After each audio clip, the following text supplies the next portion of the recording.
As long as there's been a border wall, people have tried to climb it, up from Mexico down to the US, hoping for something better on the other side. Today, one such attempt starts here in Ciudad Juarez, Mexico. We watch from afar as two men carry a makeshift ladder toward a car, lashing it to the side. These are polleros, or human smugglers, who help cross migrants who pay them to get into the United States. Today, the smugglers had told us to be in this neighborhood at a certain time. If they had migrants to cross, they told us we could follow them, but would not tell us exactly when or where this would take place. After we arrived, though, we're told they would indeed try to cross two migrants currently in the back seat of that car. And so the car takes off, driving just a stone's throw from the border wall in El Paso, Texas, on the other side. Further up the road, the car slows, and a minute later, the trio heads toward the wall as we follow behind. This smuggler has never allowed cameras to trail him before. He agreed to have only myself and a local producer follow him, only recording on our cell phones, knowing our presence could increase his chances of getting caught. Trying to cross the wall here is extremely dangerous. So right now, they're just making their way slowly towards the wall. They're crawling, clearly trying to avoid being seen by anyone who might be on the border.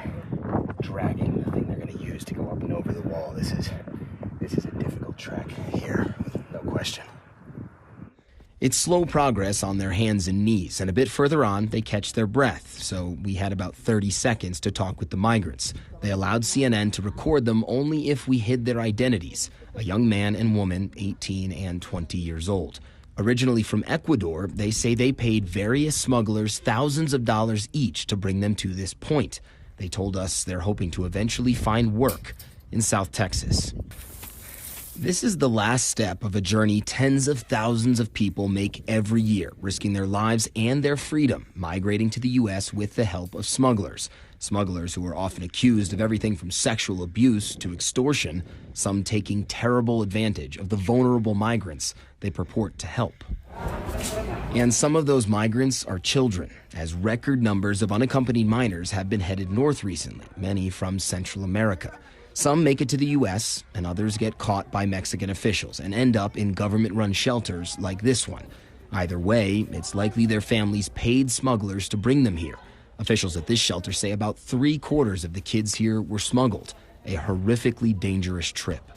The shelter's psychologist says they can be raped, they can be robbed, they can be extorted, they can die on the journey.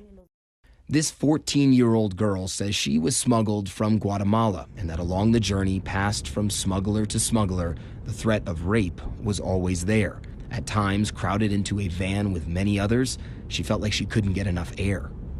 We couldn't make any noise, she says. They would only open up these little windows for a bit and then they would close them. It felt like you were choking. Human smuggling like this is often run by loosely organized groups, but sometimes, and especially in Mexico, experts say there is a big role played by organized crime. The cartels that operate so freely here. Smugglers bringing people north either work directly for those cartels or they work independently, but they have to pay the cartels for the right to move through certain territories. Human smuggling is a multi-million-dollar industry, and I would venture to guess that it's approaching a billion-dollar industry. Former Border Patrol El Paso Sector Chief Victor Manjarres says some cartels have used that money to create wide-reaching, sophisticated smuggling networks. And it's almost like a Fortune 500 company dealing with their supply chain. And at the very end of that chain, smugglers like these, the men that we would later follow to the wall. They say they work for La Línea, an armed wing of the Juarez cartel. Each migrant they cross pays the cartel roughly $2,000, a staggering sum for most migrants that often leaves them penniless. The smugglers say the cartel gives them a small cut for performing what they call a service. We try to help them, he says. People come and ask for help, kids, women, men. We support them. But this isn't some selfless act. They get paid for this, and they are part of a system where rape, extortion, kidnapping, and even murder are rampant. We don't do that, he says. We're all humans. They want to arrive safely. We don't harm them. We give them food and water and help them cross. Other people may hurt them, but we don't. We, of course, have no way to know if he's telling the truth, but he says for him, this is a family affair. He works with his brother and even his 14-year-old nephew. They all smuggle people. The 14-year-old shows me one of the ladders they use. ¿Es ligera o pesada? No, ligerita. Though when he crosses kids over the wall, some his own age or even younger, he does it another way. Para que no se me caiga lo He says I malo. tie a thick rope around their bellies and lower them down so they don't fall.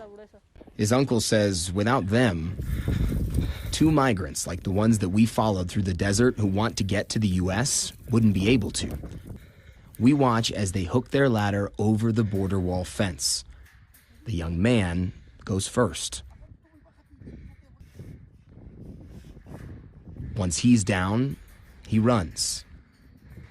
And the young woman then follows. Once up and over, she hits the ground and races off as well. We can't watch where she goes because the smuggler tells us we've got to go. We had to run back from the fence, obviously, because the smuggler was still afraid of getting caught. But for him, it was a successful mission. But for the 2 people that just crossed, their journey is far from over. It's mainly desert on that side of the wall, and they didn't really seem to have a plan.